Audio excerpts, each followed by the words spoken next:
From a young age, women are often handed a very specific set of instructions. Be accommodating, be agreeable, keep the peace, share your feelings, and above all, make sure everyone around you is comfortable. Psychologists call this conditioning an external locus of control. It means the forces shaping your emotional state are located entirely outside of yourself. Relying on outside nodes for validation hands over control of your self-worth. Criticism plummets your mood. Approval brings fleeting safety. Living on that emotional pendulum eventually erodes your sense of self. You start to feel like things are constantly happening to you, leaving you trapped in a perpetual state of burnout and victimhood. Breaking out of this cycle requires moving the center of your decision-making from the outside world back to yourself.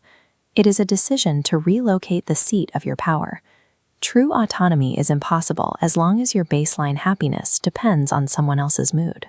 To gain control, those tethers have to be completely severed. This shift begins in your own head, by choosing to drop the instinct to seek out sympathy or broadcast your struggles. While complaining might draw a few pitying glances, it reinforces a passive stance. By blaming others for your circumstances, you are directly assigning them the power to fix your life. Reclaiming that power means adopting an internal locus of control. You decide that your outcomes are 100% your responsibility.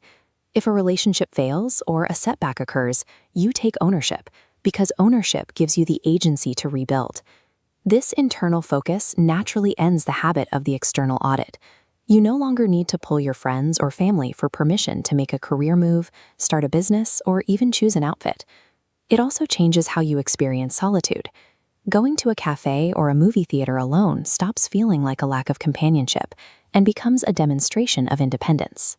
You are learning to be enough for yourself. By pulling that responsibility inward and validating your own choices, the judgment of the outside world loses its leverage over you.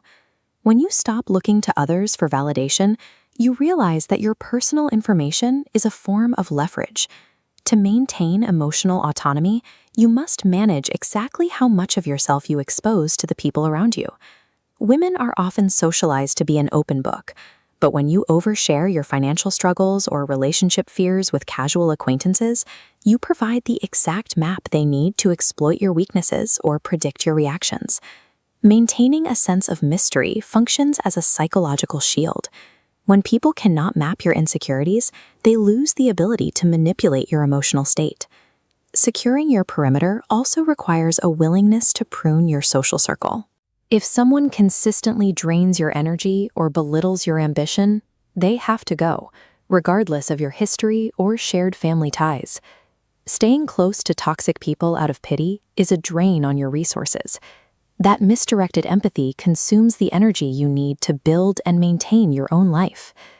Erecting these strict social boundaries provides the defense necessary to protect your newfound internal peace. The final phase involves projecting this authority into the outer world, particularly during moments of direct conflict. When faced with a deliberate insult or a provocation, the immediate instinct is to raise your voice and fight back to defend your position. But matching that chaos gives the aggressor control over the dynamic. The tactically superior move is strategic silence. Maintain a calm expression, hold eye contact, say absolutely nothing, and simply walk away. Operating with firm boundaries and a refusal to engage in drama often leads to being labeled as intimidating or overly strict, particularly by those accustomed to your compliance. This perception of intimidation acts as a protective force field.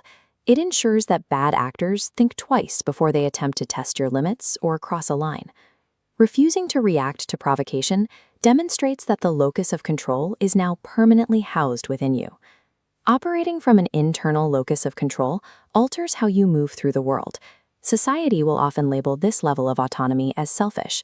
People who are used to freely extracting your time and emotional labor will protest when that access is restricted. Prioritizing your own boundaries ensures you have the resources to manage your own life effectively.